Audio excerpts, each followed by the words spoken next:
75 years ago, the British mathematician Alan Turing proposed a theoretical device that could perform computations and provided the foundations of computer science. This is a Minecraft implementation of a Turing machine. Here it is running Turing's first example program, simply writing a sequence of symbols to the tape. I have 3 block pairs for each symbol.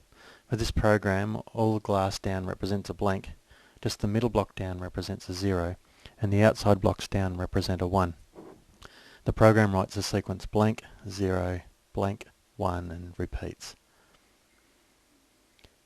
In theory, the tape extends to infinity, but Minecraft isn't quite that big. So I've looped the tape around and joined it behind the machine. Each tape position can hold one of 8 different symbols, including the blank. The magenta section is the read-write head.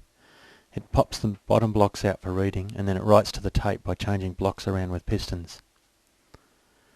The orange section's the machine state. There are 4 latches allowing up to 16 possible states. I usually reserve 0 as the halt state. And this blue section is the action table, which is the program that defines the state transitions and the resulting actions on the tape.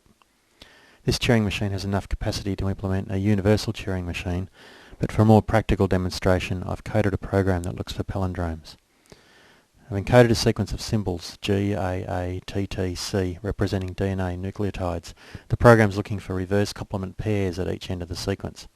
When it finds a match, it deletes the pair. If the sequence is palindromic, it will halt with the entire sequence erased.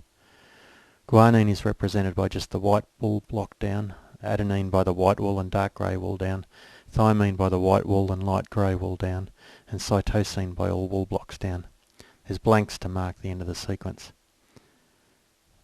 I've just erased the guanine and now we're searching to the other end of the sequence looking for the matching cytosine.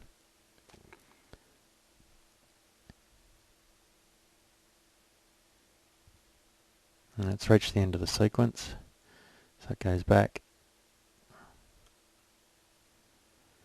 reads the tape, checks its cytosine and then erases that. Now it'll go back to the beginning of the sequence to look for the next pair of matches.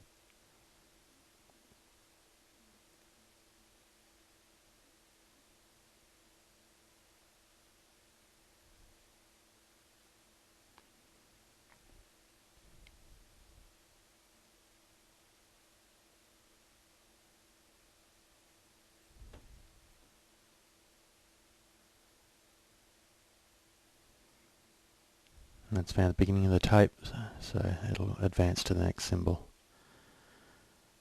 Next symbol, adenine. It erases that, and then it'll go back to the other end of the sequence and look for the matching thymine.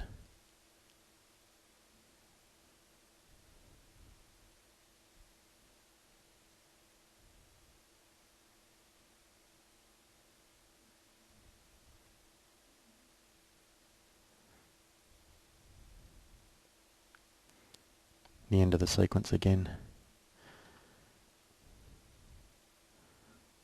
Finds the thymine and erases that.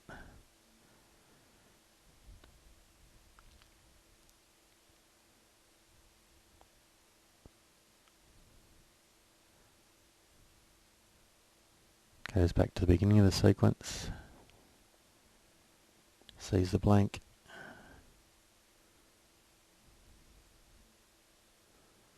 Finds the adenine and erases this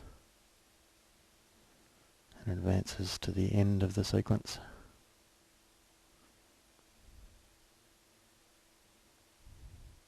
Finds the blank, which tells it it's got to the end of the sequence. Now it checks for a matching thymine, finds it, so it erases it. Goes back to the beginning of the sequence again. The sequence is empty now, of course. Sees that it's empty, sees the beginning of the sequence, checks the symbol, it's empty, so then it halts.